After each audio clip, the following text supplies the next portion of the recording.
La nuit dernière, j'ai à nouveau utilisé le dictaphone de mon portable. J'ai également décidé d'installer 2 caméras numériques, une dans ma chambre, et une en face de la porte du grenier. Après avoir effectué la mise au point sur chacune des deux, je me suis senti confiant. Je n'avais pas le temps pour ces conneries, aussi voulais-je juste en finir. Malheureusement pour moi, ce n'était pas aussi simple. J'ai dormi toute la nuit, comme d'habitude, mais j'ai fait un rêve étrange.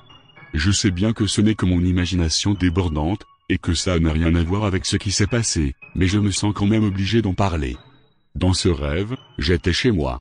J'étais assis sur mon canapé, à regarder la télé, quand j'ai entendu un grattement, qui semblait venir d'en haut. Naturellement, j'ai supposé que c'était des rongeurs, mais le bruit devenait de plus en plus fort. Ça s'est finalement changé en une série de coups. C'est à ce moment que je me suis levé pour voir ce qu'il en était. Le temps que je me rende devant la porte du grenier, le bruit avait cessé. Je suis resté planté là un moment, attendant qu'il reprenne.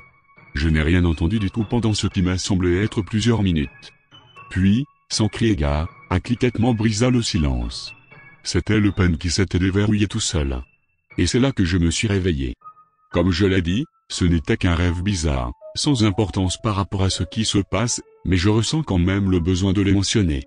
Je n'ai pas eu d'autres rêves de ce type, et j'ai dormi le reste de la nuit jusqu'à ce que mon alarme sonne quelques heures plus tard. Après m'être réveillé, j'ai immédiatement rassemblé les caméras et mon téléphone. J'avais hâte de voir s'il y avait des résultats. Et il y en avait, mais ils m'ont laissé avec encore plus de questions. À la moitié de l'enregistrement, sur mon téléphone comme sur la caméra de ma chambre, je m'entendais demander une fois de plus où es-tu ? Il n'y a pas eu de réponse, ni de bruit parasite, mais il y a eu un son, retentissant, le même que celui précédemment enregistré. C'était celui d'une porte claquée. Dès que je l'ai entendu, j'ai attrapé la deuxième caméra pour voir ce qu'elle avait. La porte du grenier ne s'est jamais ouverte. On pouvait toutefois entendre le bruit en arrière-plan, très faible. Étant donné son volume sur chacun des enregistrements, il semblait possible qu'il s'agisse de la porte de la cave. Après n'avoir rien trouvé d'autre d'étrange, j'ai décidé d'aller vérifier une nouvelle fois la cave. Avec un mélange de nervosité et d'adrénaline, j'ai couru jusqu'à la porte, et je l'ai presque défoncée en l'ouvrant. Je me suis précipité en bas des escaliers et j'ai allumé les lumières. Ça commençait à me gaver de penser que quelqu'un se fichait de moi. Cependant, lorsque la pièce s'est illuminée, elle n'avait rien d'autre à offrir que ce spectacle familier de cave vide, complètement vide. Pas d'intrus, et pas de réponse. Je me suis rendu au travail frustré, en essayant de ne pas penser à ce qui s'était passé. Plus facile à dire qu'à faire. Je n'ai cessé d'envisager différents scénarios toute la journée durant, sans qu'aucun ne soit cohérent. La seule explication qui me venait en tête était qu'il s'agissait d'un esprit, du grand n'importe quoi. Je ne voulais pas accorder de crédit à cette hypothèse, mais j'étais à court d'idées. J'ai essayé d'en reparler à mes collègues, dans l'espoir qu'ils me rassureront. Mais ça a été le contraire. L'un d'entre eux m'a dit d'appeler les flics et de les laisser fouiller la maison à la recherche de traces d'effraction. Un autre m'a conseillé d'aller chez un ami. Bill m'a dit d'abandonner la maison et de m'enfuir dans les collines. Il blaguait bien sûr, mais ça ne m'a pas rassuré pour autant. Les choses ont commencé à devenir bizarres lorsque je suis rentré chez moi. À peine de retour, j'ai balancé ma veste sur le canapé et je me suis affalé dessus, pour décompresser. Immédiatement après m'être assis, j'ai entendu à nouveau le bruit. C'était clair comme de l'eau de roche. C'était le même son que celui de mes enregistrements, mais cette fois je l'entendais en vrai. J'ai sauté du canapé, et mon regard s'est tout de suite dirigé vers la porte de la cave.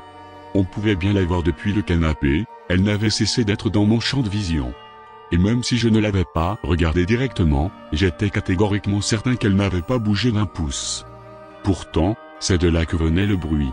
La curiosité l'emporta sur ma peur, et je décidai d'y retourner. Je me suis approché prudemment et j'ai examiné la porte de la cave. Rien n'indiquait qu'elle avait été claquée. Le bois sur son pourtour était intact, et le sol en dessous n'avait pas une égratignure. J'étais désorienté. La seule chose à faire était de retourner à l'intérieur. J'ai ouvert la porte et descendu les vieilles marches grinçantes pour ma troisième inspection de la cave. Arrivé en bas, j'ai allumé les lumières. Je m'attendais à la trouver vide une nouvelle fois. Et au premier coup d'œil, elle m'a semblé l'être. Cependant, en y regardant de plus près, j'ai remarqué qu'il y avait bien quelque chose de différent. Au fond, au milieu du mur, il y avait une porte. Ça m'a fait frissonner. Ma cave n'avait pas de porte. J'en étais certain. Je le savais déjà avant d'acheter la maison, avec la visite. Et il n'y avait pas non plus de porte les 2 dernières fois.